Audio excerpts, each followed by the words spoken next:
Donc voilà,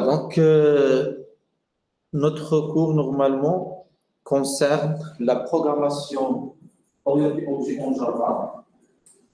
Donc, les différentes parties sont les suivantes. Certainement, il y a beaucoup de contenu. Pour le faire dans un volume horaire, soi-disant réduit, ce n'est pas possible. C'est pour cela, l'approche que nous allons adopter, normalement, c'est un travail collectif. Donc, moi, je vais faire des démonstrations et des parties. Et on va lancer un projet dès la première séance sur lequel vous allez travailler chez vous tranquillement. Et bien sûr, si vous avez des problèmes, vous allez rencontrer des problèmes, à ce moment-là, vous pouvez me poser des questions et je suis là pour vous répondre bien sûr. Donc, pour gagner du temps, je ne vais pas parler ou bien entrer dans le détail concernant les deux premières parties, à savoir la présentation de Java et son environnement. Donc, je pense que ce n'est pas la peine de parler là-dessus, car il me prend. Parce que certainement vous allez la connaître par la suite. Ce n'est pas la peine de définir l'historique de Java. C'est quoi Java? Qu'est-ce qu'il permet de faire avant? Java, ce n'est qu'un langage de programmation orienté objet qui permet de créer des applications. Donc, c'est un objectif de Java. Donc, ce n'est pas la peine d'entrer dans ce premier chapitre. Le deuxième chapitre, normalement concerné à montrer comment créer une application sans utiliser un IDE. Un IDE, tout simplement, c'est un outil qui vous permettra de faciliter la création d'un projet. Donc, créer une application sans IDE, ce n'est pas là. On ne va pas utiliser bloc-notes, écrire un code Java et par la suite compiler. Donc, ça, c'est pour gagner du temps et d'avancer dans tout ce qui est important. Donc, je préfère ne pas le faire. D'accord? Si jamais vous avez besoin de détails, donc j'ai déjà une chaîne YouTube sur laquelle il y a déjà ces concepts qui sont déjà présents.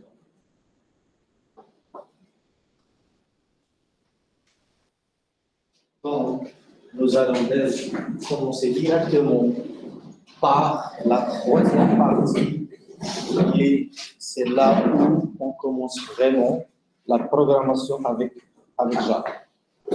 Donc, dans cette première étape, l'objectif c'est quoi?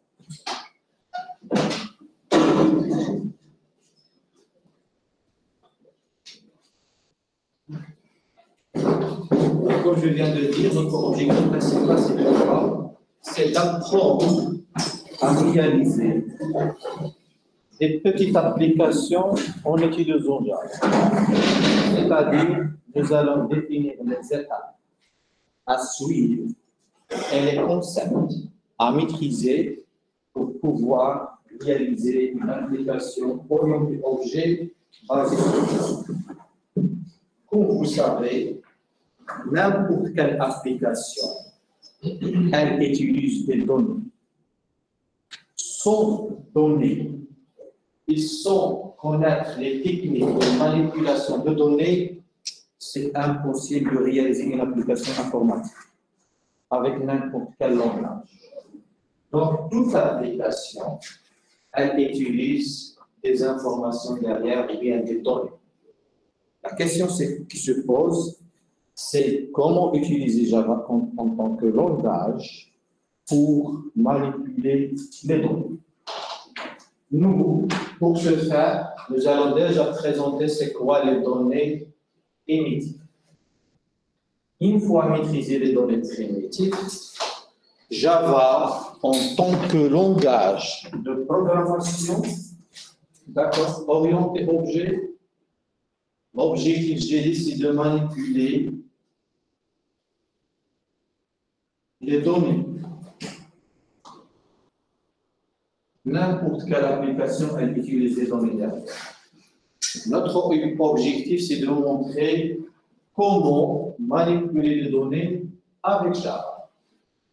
Pour ce faire, il faut déjà bien comprendre qu'est-ce que ça veut dire une donnée, quelle est sa relation avec la programmation orientée objet, ou bien tout simplement c'est quoi un nom. Alors, une donnée, on va dans un premier temps montrer dans le plan Monsieur, On va parler des c'est données possible de régler la cam, s'il vous plaît? primitives. Alors, la cam. Je ne sais pas comment on vérifie déjà. C'est affiché où la cam? Oui, je sais qu'elle est là. Mais comment vérifier qu'elle n'est pas face au tableau? Est-ce que vous ne voyez pas le contenu du tableau, non? Non? Seulement, ils font 10 zoomer. Non, c'est pas correctement. Redimension. Non, ça va? Encore? On voit pas le haut du tableau. doit être retourné un petit peu. كاين في الطابلو. الطابلو ولكن ما بيناش مزيان باش تعرفوا مزيان.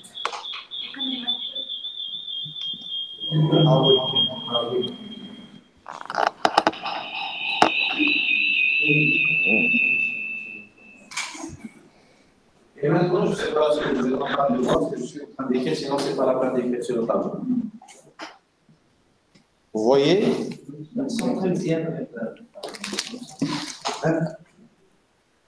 Monsieur, on voit juste une partie du tableau.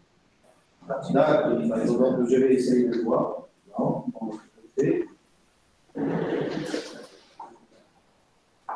maintenant, c'est tout le tableau. Mais je ne sais pas, est-ce que vous êtes en train de voir l'écriture là-dessus ou pas? Non, on ne peut pas. Donc, je ne vais pas utiliser le tableau. Moi, j'ai déjà fait je sais pas. Ben, le tableau. Donc,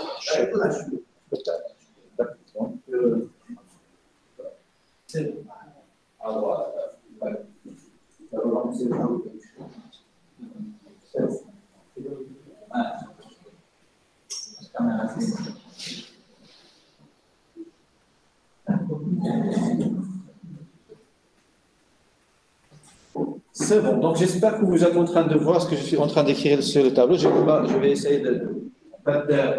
Je suis en train de parler des données. Donc, une fois maîtrisé le process de manipulation de données avec n'importe quel langage de programmation, à ce moment-là, vous êtes capable de créer des applications avec n'importe quel langage. Donc, la compétence centrale qu'il faut acquérir, d'accord, c'est comment manipuler les données. Pour ce faire, nous allons, dans un premier temps, essayer de simplifier la chose. C'est pour cela nous allons parler de ce qu'on appelle les données primitives. D'accord? Donc, les données de type, d'accord? Ou bien le type, c'est plus le type de données primitif, le type qui est primitif. Voilà.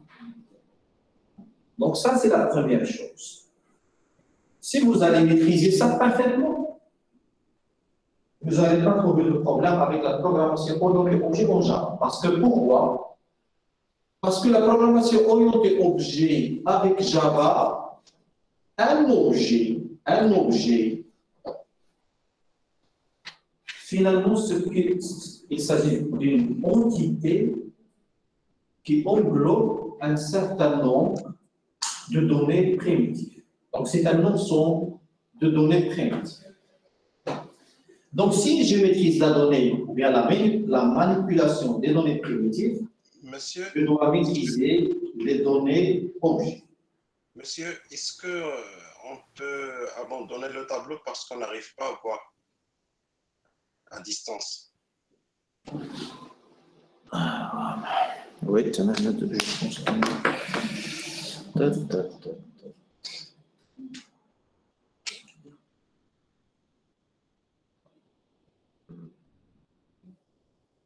Vous pouvez utiliser un provenant sur les... Oui. Non, je verrai. Je ne vais pas bouger, moi, parce que je préfère bouger. Mais donc, je ne vais pas bouger. Donc. Désolé, monsieur, on va te coincer sur aujourd'hui. Donc, vous voyez l'écran. Il n'y a pas de problème dans l'écran. Ah oui, pas de problème dans l'écran, monsieur. Donc, très bien. Je vais utiliser un nouveau ici parce que les chapitres sont les suivants. D'accord? Nous allons commencer avec la manipulation des données de type primitif parce que c'est la base. Si vous la maîtrisez, certainement, vous n'allez pas trouver de problème avec la manipulation des objets. Donc, les objets, normalement, ça vient dans la partie 6. Et je rappelle que j'avais dit, ce n'est pas la peine d'introduire, c'est déjà ces deux premiers concepts. D'accord? Mais nous allons commencer directement avec la troisième partie, et la manipulation des données de type primitif. Et la manipulation des objets, normalement, vient dans la partie 6. Voilà. C'est ça. Mais comment manipuler les données de type primitif? Déjà, il faut connaître les types disponibles, parce que chaque donnée elle a un type. Il y a la gestion des chiffres, des noms, des caractères, des champs de caractères, des mots liens et ainsi de suite. Donc, je suppose que ça, vous le connaissez déjà. Un petit peu, c'est quoi un entier, c'est quoi une chaîne de caractères, c'est quoi un caractère. Sinon, je vais faire un rappel. Ensuite, il faut maîtriser c'est quoi une fonction, indépendamment de la programmation orientée objet. C'est quoi une fonction? Qu'est-ce qu'elle permet de faire? Quelles sont les actions faites au sein d'une fonction? Et la programmation orientée objet, c'est la combinaison de données plus fonction. Ça donne objet. Donc, pour maîtriser c'est quoi objet, il est important de faire beaucoup d'efforts dans ces deux premières séances ou bien même 3. Parce que pour moi, si vous allez maîtriser ça, vous n'allez pas trouver de problème dans la suite. Si vous n'allez pas maîtriser les choses basiques, dans la programmation orientée objet, certainement vous allez rencontrer beaucoup de problèmes. Ensuite, nous allons essayer de faire un rappel en utilisant de toute façon les structures de contrôle, qui sont les tests, si, condition, alors, décision. Les structures de contrôle, il y a les tests, il y a les conditions, et il y a aussi les boucles. Ces deux choses sont maîtriser les conditions, ils sont maîtriser les boucles. Vous ne pouvez jamais avancer dans la programmation. Donc, données, tests, boucles, il faut les maîtriser d'une manière parfaite pour pouvoir dire que je suis un programmeur. D'accord? Donc, ça, ce sont des choses. Aussi, les méthodes, ou bien les fonctions. Il faut aussi savoir créer une fonction, définir une fonction, et ainsi de suite.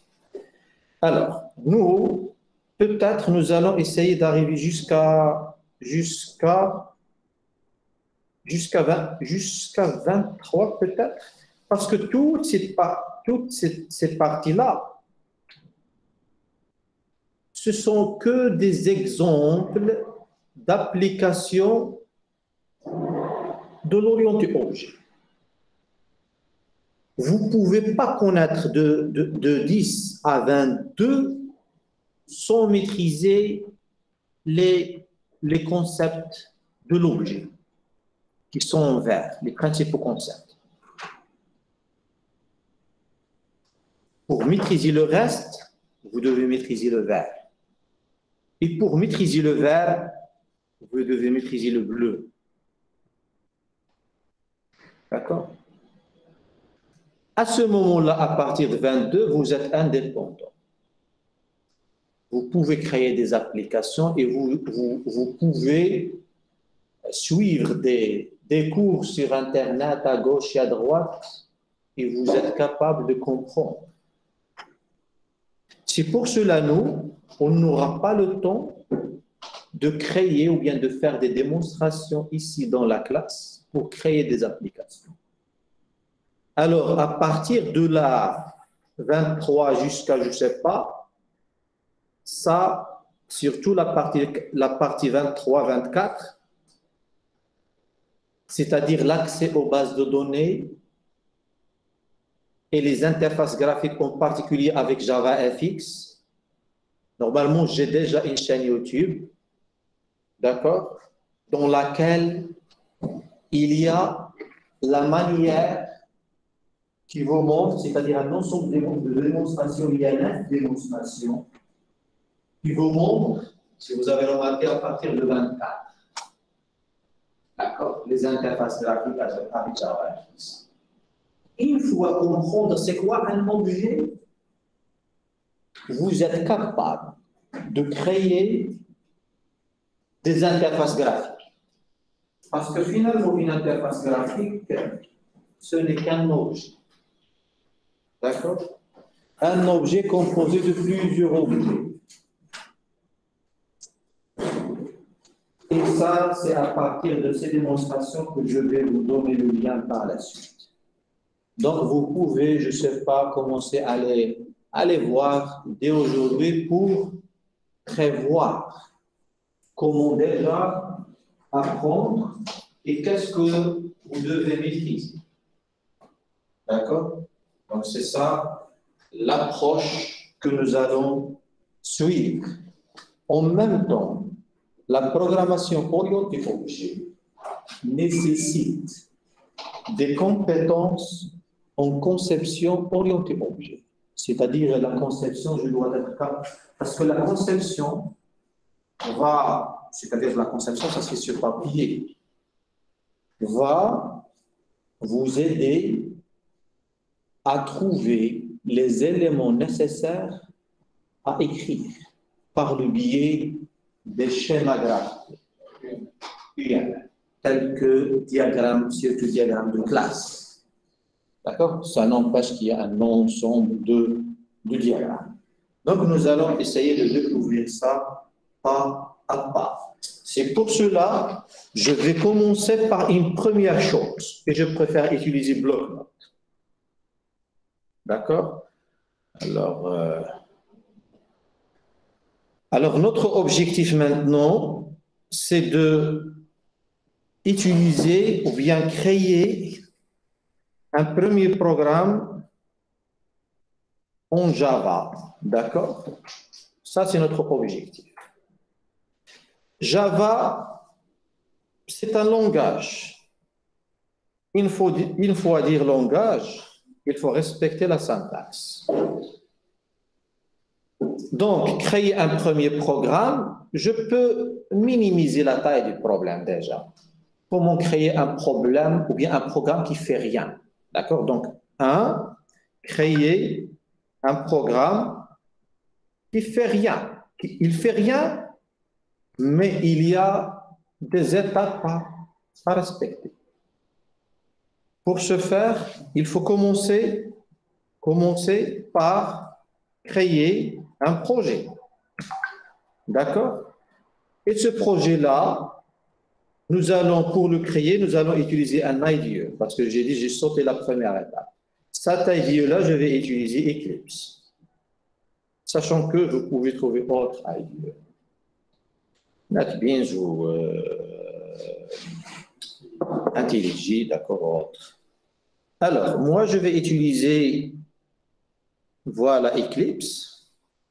Donc, il faut, pour l'utiliser, bien sûr, il faut le télécharger. Mais avant, juste, je vais mettre une parenthèse. Donc, comment utiliser Eclipse?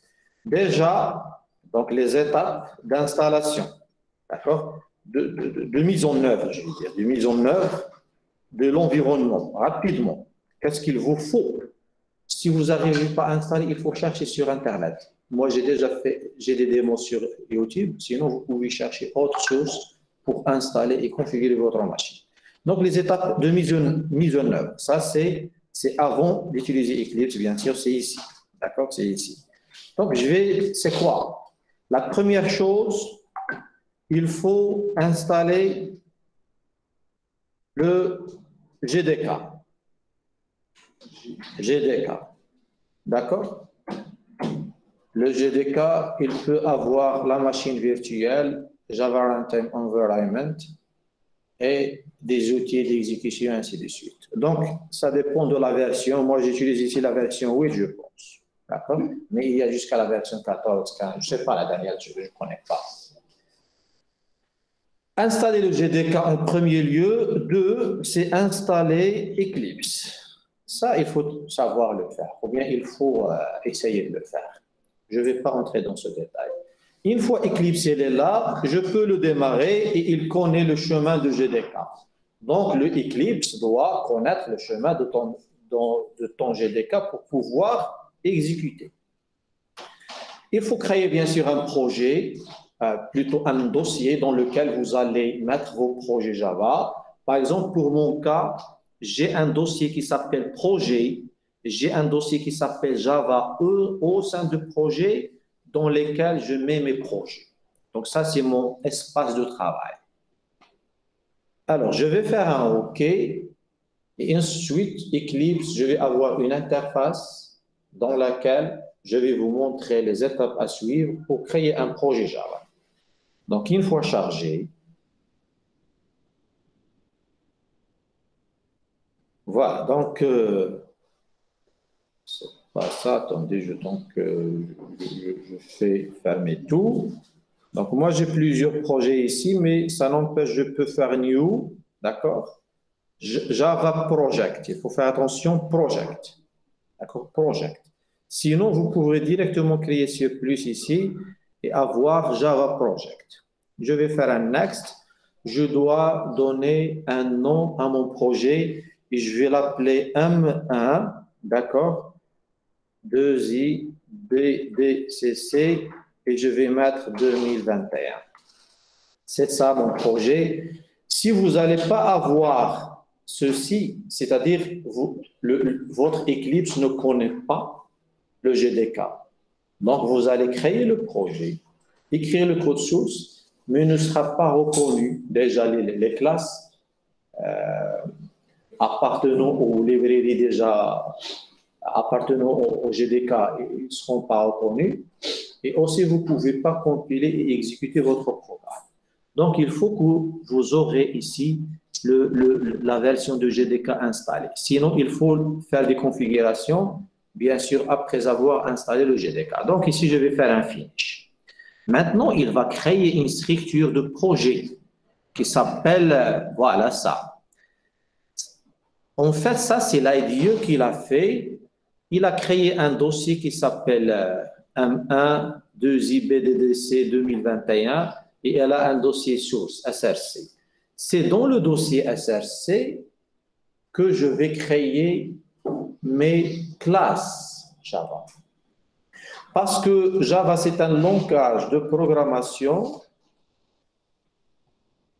Je ne peux pas créer un programme Java sans passer par la création d'une classe. Donc, il faut impérativement créer une classe Java.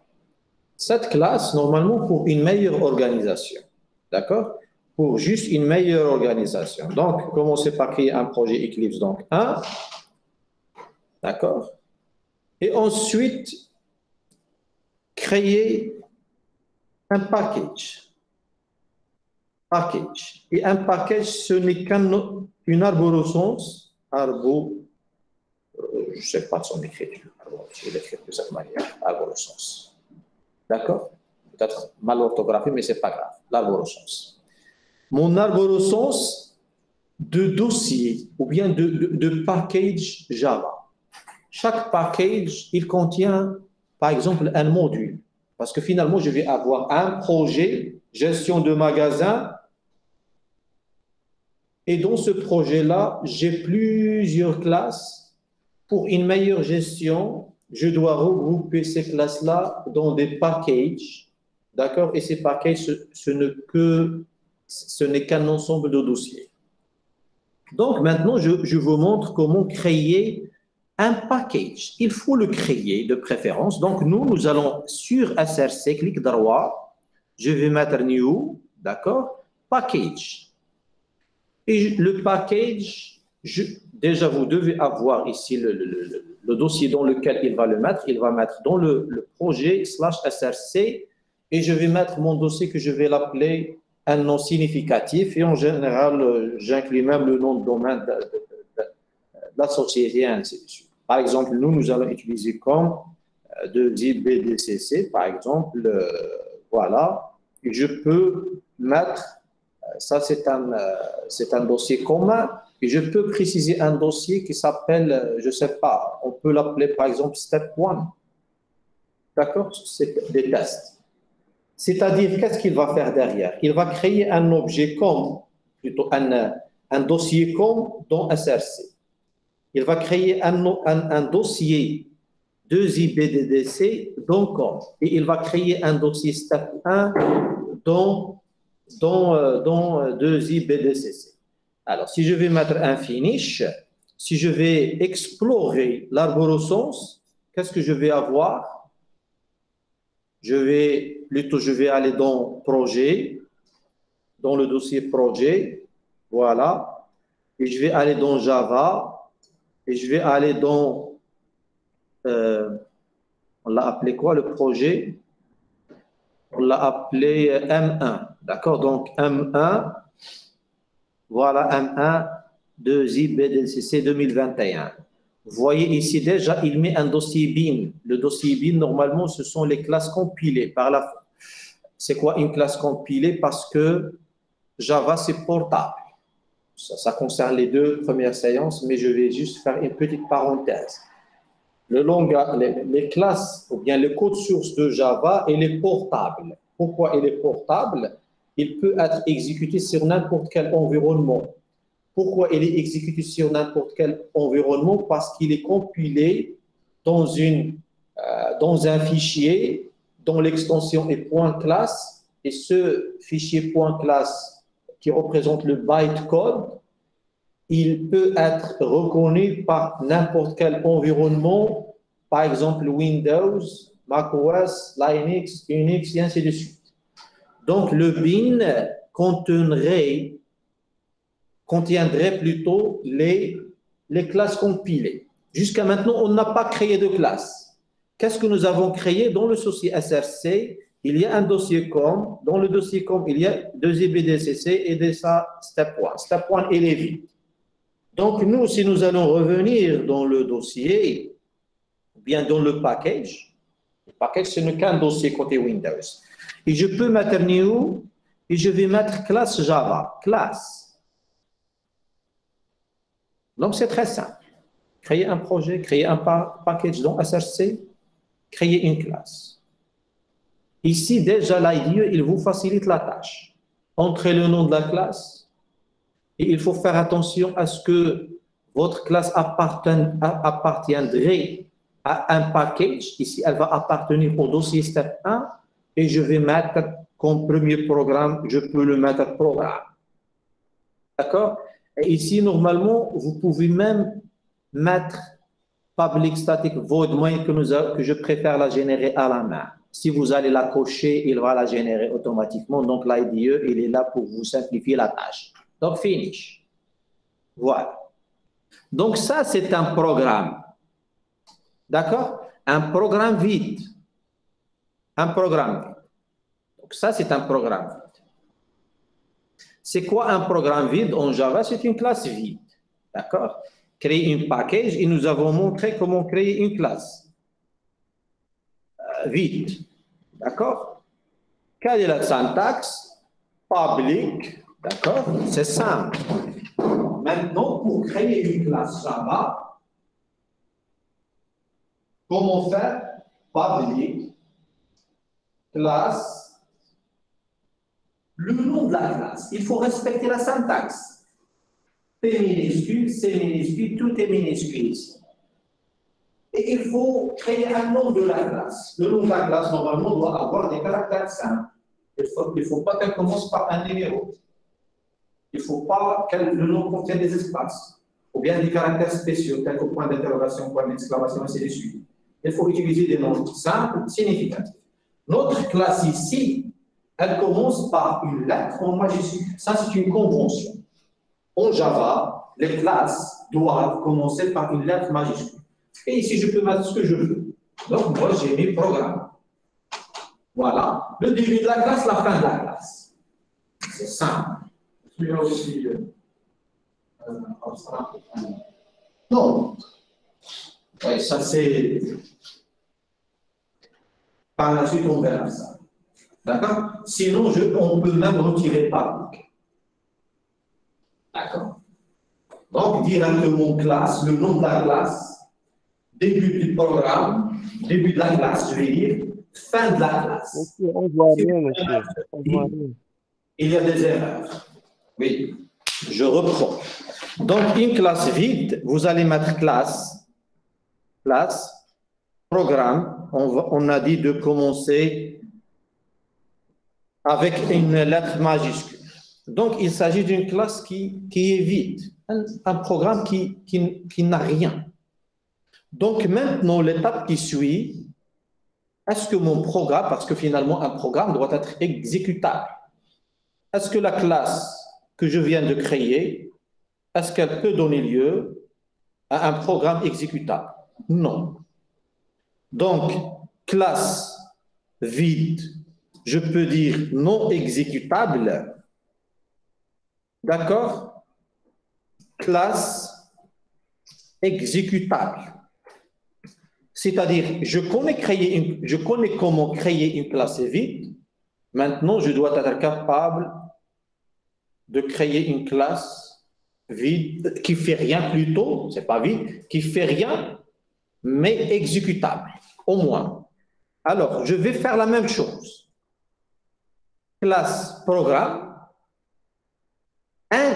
Un classe exécutable contient, elle doit contenir la méthode, je vais dire la méthode, ou bien la fonction main. Et la fonction main, pour l'écrire, il faut respecter la syntaxe.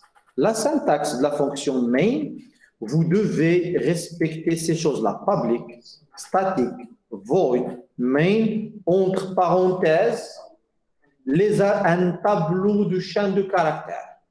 Un tableau de chaîne de caractères, une chaîne de caractères, c'est le type string. Et vous allez mettre un T ici, et entre crochets pour mentionner qu'il s'agit d'un tableau. Vous ne pouvez rien modifier dans cette méthode-là. Le début de la méthode, la fin de la méthode. Vous ne pouvez rien modifier, sauf le nom du tableau. Vous pouvez faire ce que vous voulez ici. D'accord? On va faire tâcher. Donc maintenant, j'ai une classe exécutable, mais qui ne fait rien. Alors, je reviens ici. C'est-à-dire une classe non exécutable. Est-ce que cette classe-là, elle est exécutable? Non, elle n'est pas exécutable. Si je vais cliquer par la droite, et si je vais aller vers Run As, il n'y a pas Run As Application. Je ne peux pas l'exécuter en serveur, ça ne va rien donner, parce que ce n'est pas une application web. Donc, si je vais ajouter, regardez ici, il n'y a pas Run As Application. Je souligne qu'il n'y a pas Run As, c'est-à-dire, si vous n'allez pas avoir ici Run As Application, c'est-à-dire votre classe n'est pas exécutable, autrement dit, elle ne contient pas la méthode main. Donc ici, pour créer la méthode main, vous pouvez mettre public, bien sûr, static, void main, d'accord. Vous allez mettre string T, et vous allez mettre le début de la classe, la fin de la classe. J'enregistre. C'est bon. Je reclique par la droite sur programme. Je vais faire Run As, j'ai application, Java application. Donc, mon programme, il est exécutable. Je vais l'exécuter et ne fait rien. D'accord? Il n'y a pas de sortie. Maintenant, avec Eclipse, vous devez apprendre les pratiques de Eclipse. Ce n'est pas la peine d'écrire public, static, void, main, etc. Vous allez écrire main, contrôle espace. La touche contrôle plus la touche espace, ça vous donne cette proposition. C'est-à-dire, est-ce que vous voulez créer ça? Vous allez, déjà, il faut refaire. Et vous allez faire ça, il va la créer automatiquement. En général, il utilise args. Args, c'est un ensemble d'arguments, si vous voulez. Maintenant, je souhaite déjà apprendre un langage, ou bien un nouveau langage de programmation. Ça commence par écrire Hello World. D'accord? Hello World, c'est pas simple. Croyez-moi, de toute façon, j'ai plusieurs étapes d'apprentissage. Et j'ai appris beaucoup de choses. En programmation, bien sûr. Si j'affiche Hello World, à ce moment-là, je suis très heureux parce que j'ai le premier pas, il est garanti. D'accord? Donc, si vous allez afficher Hello World correctement, donc félicitations. Le premier pas est garanti. Pour l'afficher, parce qu'il faut respecter un ensemble de choses, il faut faire appel à une méthode qui s'appelle print. Mais cette méthode-là, ou bien println, mais cette méthode normalement appartient à si vous voulez dire, à une variable, d'accord, d'entrée sortie qui est out. Et ce out-là, il appartient à système. Système, donc, il s'agit d'une classe, la classe système. Le out, c'est une variable. C'est une variable de quel type? De type print string. D'accord? Le out, c'est une variable, ou bien c'est un objet, si vous voulez dire. Donc, système, c'est classe. Out, c'est un objet de type print string. D'accord? Il y a une classe qui s'appelle print string. Cet objet-là, il a un ensemble de méthodes. Parmi ces méthodes-là, il y a print. Print, elle est surchargée. On va voir c'est quoi la surcharge. Non. Oui, surchargée. Et là, la redéfinition est la surcharge. Maintenant, la méthode est surchargée. Pourquoi surchargée? Parce qu'elle est écrite sous différentes manières. D'accord? Il y a print boolean, il y a print char, il y a print double, il y a print float, il y a... Donc, elle est surchargée. Donc, je vais mettre print quelque chose et print une chaîne de caractères hello world. D'accord? Si je vais exécuter mon programme, je vais avoir le résultat suivant. Félicitations. Très bien. Qu'est-ce qu'il fait ce programme? Il s'exécute et il affiche hello world. Tu souhaites afficher, tu as appris comment afficher hello world, c'est bien. Maintenant, tu dois être capable d'afficher autre chose. Si jamais je souhaite que mon programme affiche hello world et dans la suite, il affiche félicitations. D'accord? C'est ça. Maintenant, ce n'est pas la peine d'écrire system.out.println. Tu peux mettre sysout, ou ça dépend, je ne sais pas, moi j'utilise ça. Il y a aussi sysout. D'accord? Sinon, sysout contre l'espace, ça vous donne sysout. Sinon, tu peux écrire sysout directement. Il te propose, est-ce que tu vas mettre system.out.println? Entrée. Il va la mettre. Donc, je peux mettre félicitations. Félicitations.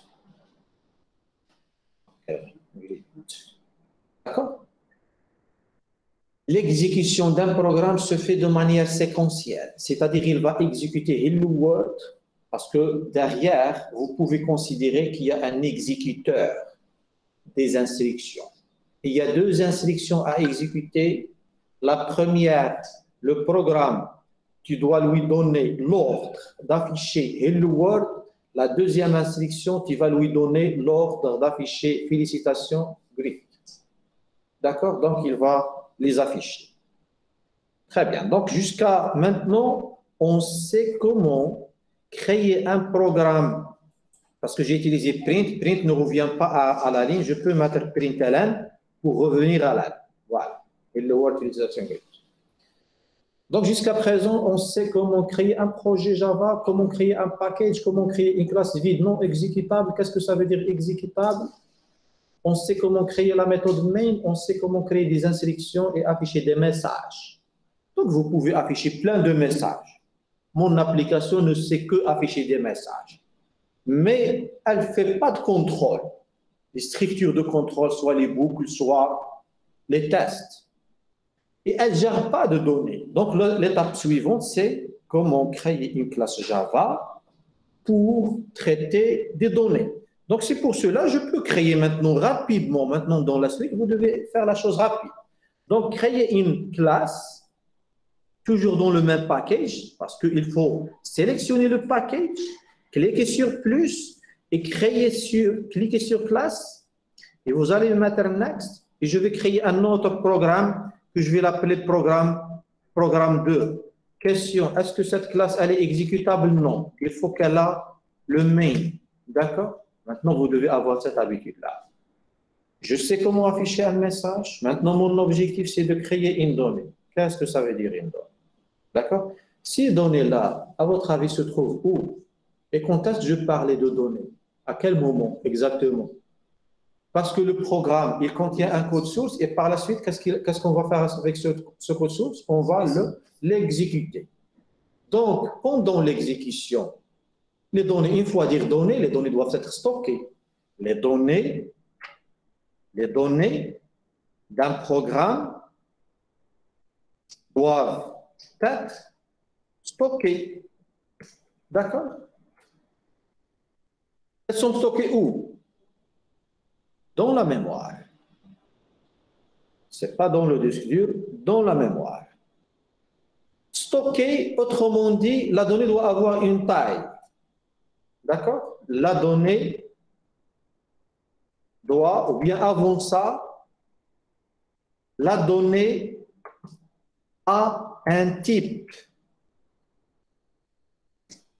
La question qui se pose, quels sont les types de données supportés par Java? D'accord?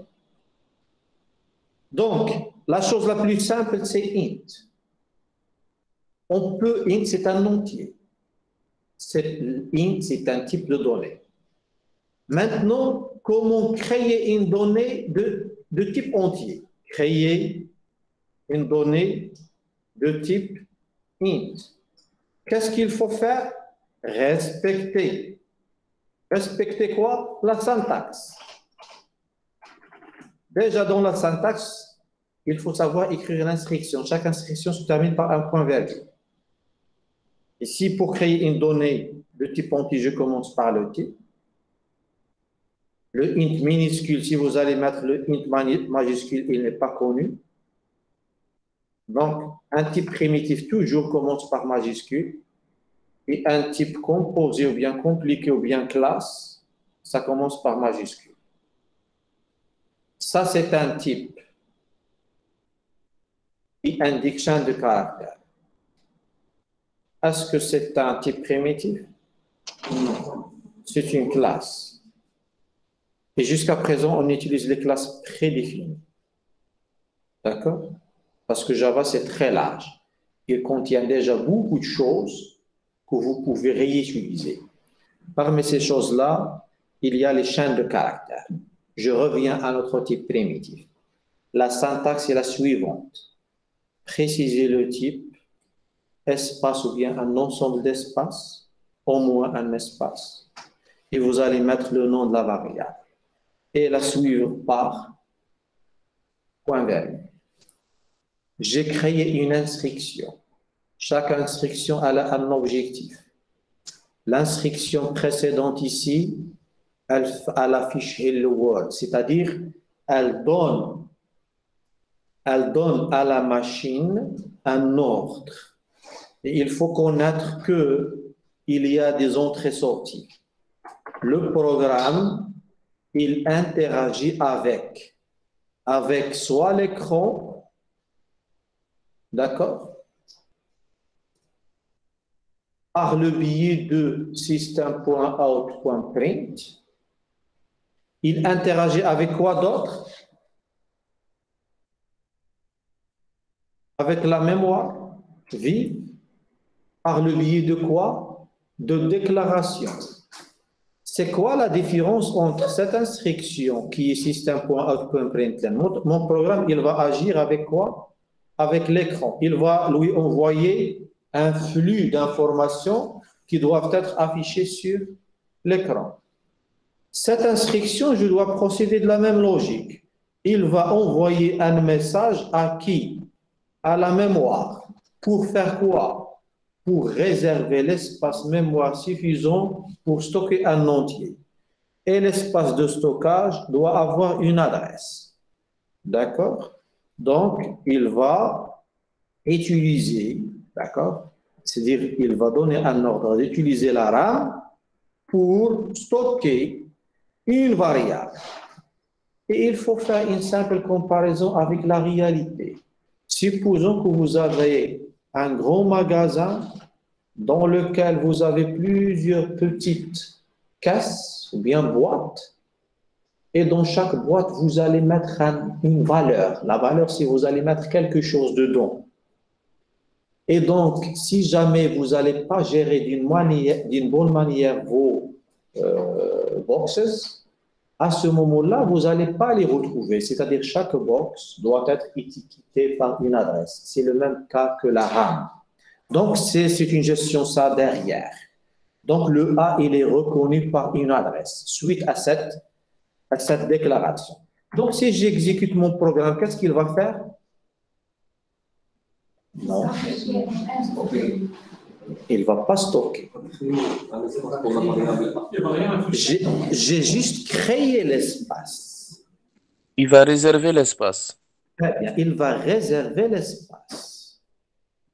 Il va juste réserver l'espace pour stocker un entier. D'accord? Si je vais faire une autre chose,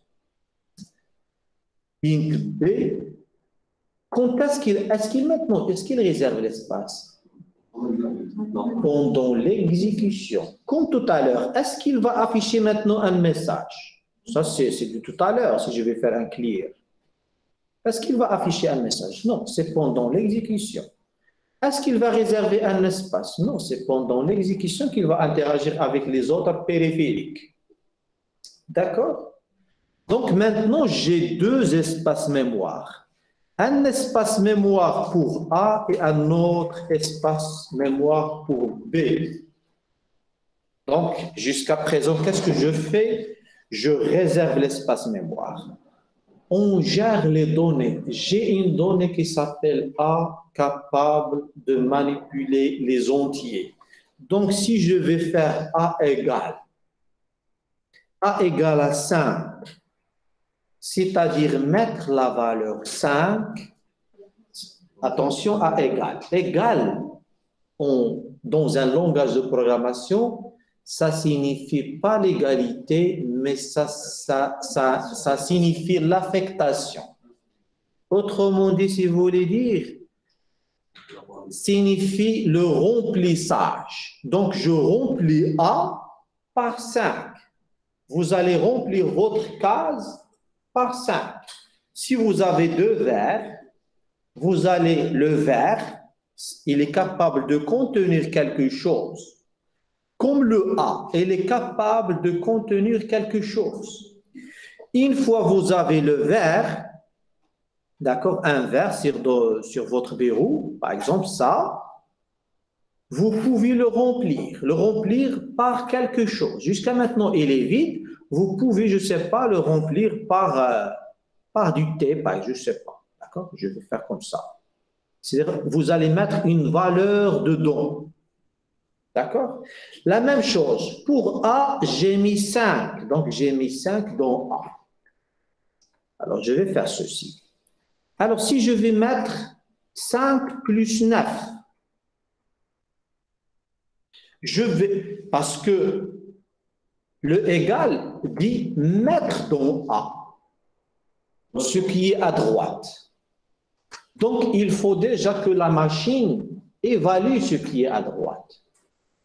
Il faut qu'il soit évalué avant qu'il soit mis dans A. C'est-à-dire, je dois calculer ce qui est à droite ou bien l'interpréter. Le résultat de la partie droite sera mis dans A. C'est-à-dire, je vais mettre dedans 14. Ce 14-là, voilà le verre, il est rempli de café. C'est une variable qu'il a portée avec lui.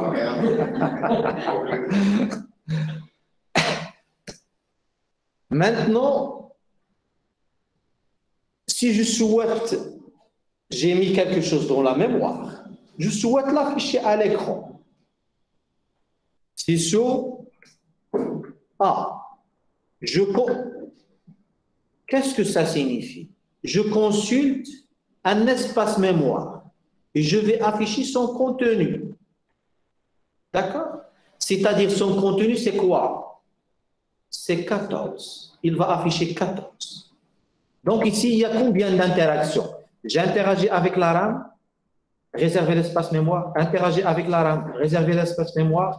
Je vais dire mettre la valeur 5 plus 9 qui est 14. Autrement dit, mettre 14 dans A Et ici, je vais afficher 14 parce que je vais afficher le contenu de A. Et je vais afficher donc tout simplement 14. Voilà. Maintenant, si jamais je vais mettre B, d'accord, B égale à 7, c'est-à-dire, je vais mettre ici 7.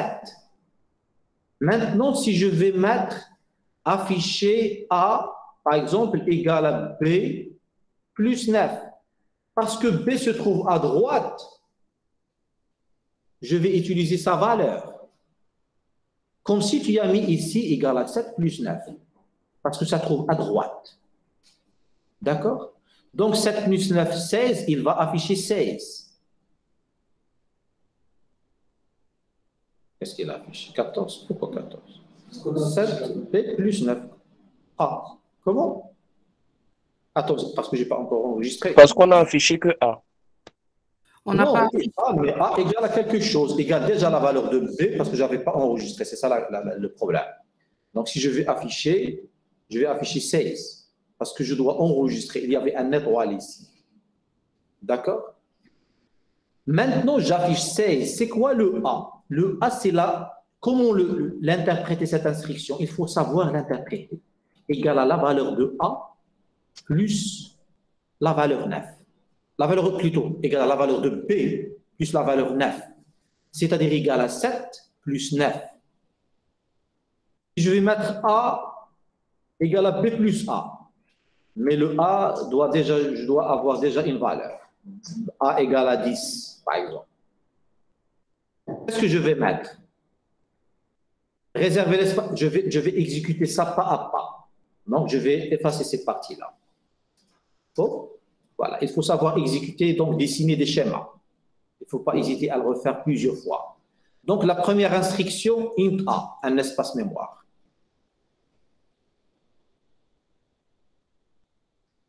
Voilà, un espace mémoire, int A. Je reviens, l'instruction suivante, int B, c'est-à-dire une autre case mémoire pour B. Et je peux l'étiqueter par A et par B. Je suis où? Je suis ici. B reçoit la valeur 7. Je vais mettre 7 ici. D'accord? Je suis où? Je suis ici. A égale à 10. Je vais mettre 10 ici. Et maintenant, je souhaite mettre dans A. Mettre dans A quoi? Mettre dans A ce résultat. Donc, j'avais dit tout à l'heure, calculer ce qui est à droite, d'accord, ou bien l'interpréter. Parfois, on a besoin de l'interpréter. Ce qui est à droite, ou bien calculer toujours, normalement, ce qui est à droite, et le mettre dans A. C'est-à-dire, si je vais calculer ce qui est à droite, c'est-à-dire la valeur de B égale à combien? Égale à 7, plus la valeur de A, qui est 10. Donc, le résultat, c'est quoi? C'est 17. Je vais mettre 17 dans A. D'accord? Mettre 17 dans A, donc il va écraser ça. Après exécution, bien après exécution de mon programme, je vais avoir le résultat suivant. La mémoire a la 7 états. L'état de la mémoire est la suivante. Et quand on a touché la mémoire, tu dois trouver dans un espace à 17, dans un autre espace à 7. D'accord? Donc, si je vais faire ceci, je peux afficher A et ensuite afficher B. Donc, je vais afficher 17 et 7. D'accord? 17 et 7. Le B, il est à 7. D'accord? Maintenant, si je souhaite faire appel, parce qu'on utilise ici à afficher des messages par le biais de println, je vais passer à un petit concept qui s'appelle juste la concaténation. La concaténation. Concaténation. Concaténation. Concaténation. Voilà. C'est quoi la concaténation? Une fois dire la concaténation, c'est la concaténation de chaînes de caractères. D'accord? La concaténation de chaînes de caractères. Si je vais mettre ça, qu'est-ce que je vais afficher? La lettre A. Elle est interprétée en tant que caractère. Si je vais mettre A égale, il va afficher A égale. Voilà, A égale. Et B égale à 7. Maintenant, je souhaite afficher aussi la valeur de A. Je peux concaténer par le biais de plus. Maintenant, le A sera interprété, ou bien je vais afficher sa valeur. C'est-à-dire A égale à quoi? 17. Donc, vous êtes capable de concaténer une première chose. Je souhaite faire la même chose pour B. Vous allez faire copier-coller ici, et vous allez mettre ça, et vous allez mettre B égale. Donc, jusqu'à présent, qu'est-ce que nous avons fait? Nous avons fait les premières techniques pour créer un programme vide, créer un programme avec une classe exécutable, afficher un message à l'écran, system.out.print, déclarer une variable, découvrir qu'est-ce qui se passe côté mémoire, affecter une valeur à une variable, afficher le contenu de la variable, faire des opérations élémentaires telles que le plus. Si je sais faire le plus, je dois être capable de faire la multiplication et ainsi de suite. Il suffit juste de connaître les opérateurs de calcul, à savoir donc les opérateurs. Les opérateurs sont le plus, le moins, la multiplication, la division, le reste de la division. D'accord? Donc, je peux mettre sous, donc A plus B égale. Et je peux mettre ici plus. Pour l'interpréter, je dois mettre entre parenthèses A plus B. Sinon, il va pas donner le bon résultat, je pense. D'accord? Sinon, on va tester ça. Sinon, on va afficher la différence entre ça et sans faire la parenthèse, on va voir qu'est-ce qu'il va donner. Voyez? Il ne va pas donner, je pense, le même résultat. Voilà. Vous voyez? Parce qu'il a affiché 17 suivi de 7. Donc, il faut faire attention à ça. Tu souhaites forcer le calcul, c'est-à-dire qu'il doit interpréter d'abord A plus B et par la suite afficher le résultat. Maintenant, si tu souhaites faire A moins B, la même chose. D'accord? Donc, A moins B. Si tu souhaites faire la multiplication, la même chose. Si tu souhaites faire la division, la même chose. Si tu souhaites afficher le reste de la division entière, c'est la même chose. Sachant que jusqu'à présent, le A égale à combien? Égale à 17 et le B égale à 7. D'accord? Parce qu'on avait fait des changements. A égale à B plus A. Donc A, il a une nouvelle valeur. Donc jusqu'ici, le A égale à 17 et le B égale à 7. Donc le premier résultat sera 24. Le deuxième résultat sera 10. Le troisième sera 7 fois 17, c'est 70, 129. Si j'ai bien calculé. Je ne vais pas répéter le calcul.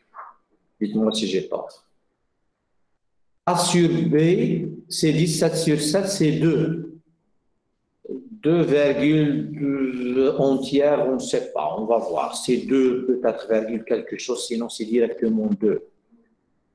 Le reste de la division de 17 par 7, 17 par 7 c'est 2, le reste c'est 3. D'accord? Le reste c'est 3. Alors il va afficher 24, 10. C'est quoi son 20? Ils sont 29 peut-être. Et le 2, 3. Voilà, donc 24, 10, 119. Je me suis trompé dans le calcul, d'accord? Parce que j'ai dit je ne vais pas refaire. 2, donc c'est bien, et 3. D'accord? C'est ça finalement. Alors maintenant, on sait faire des opérations élémentaires sur des petites valeurs. Oui? La division, Pourquoi? Parce que ce sont deux entiers déjà. D'accord? Sinon, oui, le résultat, il est float, mais il l'a arrondi. Alors, on va utiliser autrement. On va essayer de faire ceci. Float, d'accord? Float C. Comment? Casting. Oui, c'est ça ce que je vais faire. Donc, en utilisant une autre variable float C. D'accord? Alors, le float C, je vais mettre ici le C égale float, ce que veut dire float de A sur B. D'accord? C'est-à-dire, il va calculer sur A sur B, il va le convertir sur float. On va voir qu'est-ce que ça va donner déjà. Ici, je vais mettre, afficher le C. D'accord? Et je vais mettre ça directement. On va voir qu'est-ce qu'il va donner comme résultat. C égale à 2.0. Ce n'est pas 2.0. Parce que maintenant, il ne faut pas convertir ça, mais il faut faire un float ici de A sur un float de B. D'accord? Et on va tester ceci. Voilà, vous voyez maintenant? D'accord, finalement, c'est ça. C'est un problème de casting. On verra ça par la suite. C'est nécessaire de faire float. Comment? Mais c'est égal à un nombre entier. Ça donne un nombre entier. Il faut que le C, c'est un float. Il faut que le A soit float et le B soit float. D'accord? On a testé avec convertir le résultat, mais puisque déjà A et B, ce sont des entiers, il a donné un résultat entier. Convertir en float un résultat entier, il est entier. D'accord? Parce que déjà le résultat trouvé avec ça, d'accord, avec ça, parce que déjà ça c'est entier. D'accord? Voilà. Alors, maintenant, je mets fin à la première démonstration pour ouvrir probablement une première discussion, en fait, une petite discussion qui concerne, voilà, je vais arrêter la présentation, arrêter l'enregistrement, arrêter.